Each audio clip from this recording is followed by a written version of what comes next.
Welcome, everybody. It's Rowan Ravenwolf with Triple Goddess Apothecary, and I have with me again my favorite friend and my favorite guest, Cassandra. Cassandra, why don't you do a quick introduction?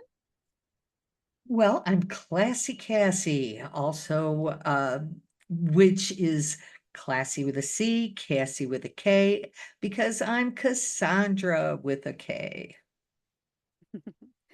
So we did a video last week, and we just decided, well, we're going to start doing them every Sunday, and just answer your questions about divination, witchcraft, the occult. Send us a question. We love questions, and if we don't know the answer, we will figure it out. Yeah, we will consult the cards. So, I actually had a question from somebody, and they actually asked, how do you cleanse your cards when you get a new deck? And I know we both have different techniques we use, and I know there's a lot of other techniques. Like there's some techniques I don't use that I've known about, and I'm sure that you have like some too. So let's just jump in to how do you cleanse a new deck? Well, first you need to dedicate it. And for instance, with the power, the energy of your hands, you hold the deck between your hands, and I pledge to use this deck and dedicate it for the highest good of all, to reveal the truth. So mote it be. And that's a simple dedication, but you can craft whatever words are important and resonate most with you. And then to cleanse a deck, oh, interesting. What do I have here? It's a bottle of Florida water from Triple Goddess Apothecary and Reiki. Okay, and it's a wonderful let's see, it smells good. It's got herbs in it. And my friend, the Reiki master, has uh I Reiki'd it. Yeah. So when I make my Florida water, I take a lot of care. I actually set up my kitchen, and I'll tell my husband, you can't come in. I've got sacred space up. And so he's like, great, she's in the kitchen again. And he knows it's not cooking. So but when I do it, I actually do a whole ritual. I bless it and I actually Reiki the Florida water so it gets that extra boost. That's why I love buying your products, anything out of your Etsy store, because I know that you have authentically crafted them at the proper moments with the proper ritual and the proper intentions. And so it just makes me feel very confident in the quality of your potions and your spells. So after I have cleansed my hands with your Florida water, then I take said deck in my hands that I've dedicated, and I usually try to use either my hand or wand. So I'm going to use this magic wand here. By the powers of water and earth, I cleanse and bless, cleanse and bless, cleanse and bless this deck. Then I turn it over. And by the powers of fire and air, I purify and bless, purify and bless, purify and bless this deck. By the powers of three, as is my will, so mote it be. And so it is. And I let some of the power of my own personality and body and intention flow into the cards from my hands. And they are cleansed of any energies from the previous reading, and I'm ready to move forward with the next reading. Thank you. So I do things a little different. So I like, if I get my deck, if it comes after a full moon, uh, I like to do things in the full moon. So I love the full moon energy. So I like to take my deck and actually do the dedication during the full moon. Usually it's after ritual because this is something for me and my deck to connect. and I let the deck charge in the full moon. Usually it's me and the deck outside for like a good hour or two. And then I typically use crystals to charge it. So I like to use my clear quartz. And I always, when I get a new deck, I get a new clear quartz just for that deck. So I either keep the clear quartz in the box with it if there's room. Most of the time there's not room in the box. I mean, who's kidding? But I always put them in a bag. So I'll put the box in a bag. So it's usually in the bag with the deck. Or if I have a wooden box, I do have a couple that I keep in a wooden box. I like to have that clear quartz with it to bring energy and amplify the connection that I have with the card so that my intuition will be sparked where it's supposed to be and that I can build that relationship with the deck. I will also run it through smoke. I love running it through smoke. So I would usually take either an incense stick or I'll take a herb bundle and I'll just light it and I'll either run each individual card or I'll run the whole deck through. So if I'm doing readings at like an event, which most of the time I have my products, but if I do readings at an event, I usually will have the incense stick going and just run the deck through the card between each person. And I will actually Reiki. So I will pull Reiki out and Reiki the deck like this right before I go to do another reading. So that's like a way that I personally do it, but we can, I know some people will take each individual card and run it through smoke. I've heard of people putting their cards in salt, so you can do that. Cassandra, what's other ways? All of a sudden I'm blanking, and I know there's like all these ways to charge, and I'm like, why am I having Yes, card? smudging is a way that I use often because I smudge my reading space. So I also smudge the cards, my bookcases that have all my decks on them, but especially the ones that are on my reading table. I also have an old wooden salad bowl that I got secondhand at a thrift store. And that's what I use when I want to purify items in salt. I fill the bottom of the bowl with kosher salt because it's blessed salt. You can bless your own salt, of course, but I think coarse salt works best instead of like fine table salt. And so I cover the bottom and then I might put my deck on top of it and leave it for a night. Or jewelry, a ring or a pendant that's special, a talisman. Things that you can't really cleanse with Florida water. You can't get them wet. So you put them on top of salt and let the salt crystals absorb any energies that are clinging to the items.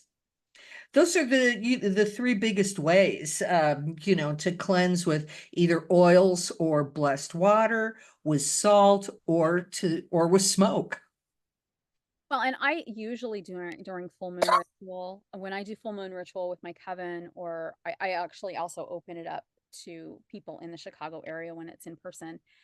I always put like decks also in the middle. So when I've had a deck for a while and I'm not doing a full dedication, I will put it in the middle to get that beautiful energy from full moon ritual.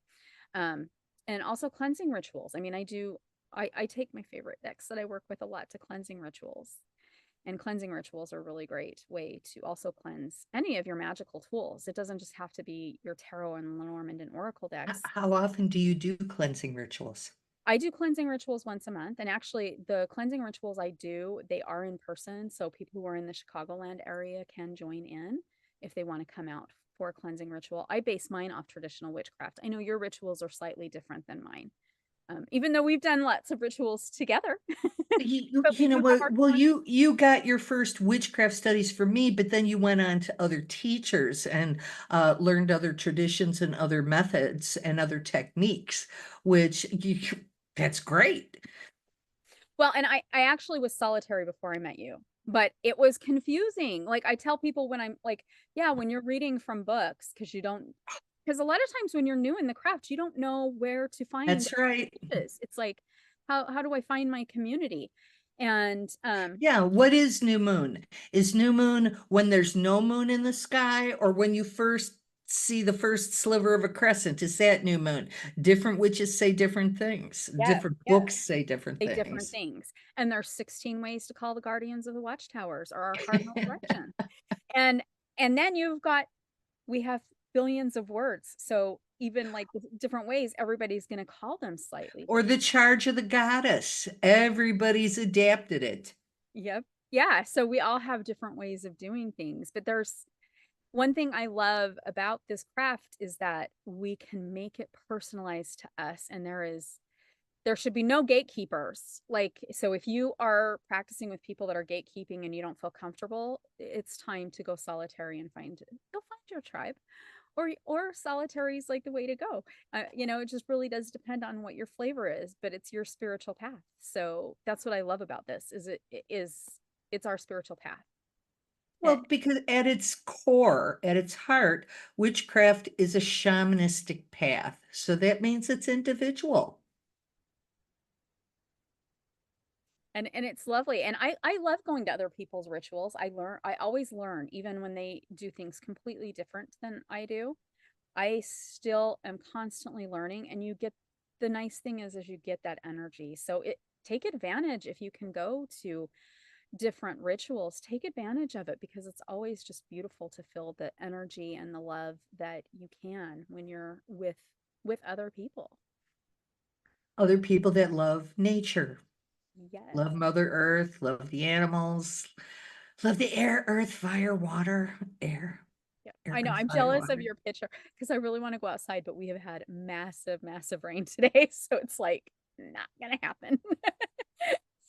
And we've Technology. had massive heat, and it's supposed to be in the upper 90s here until Thursday.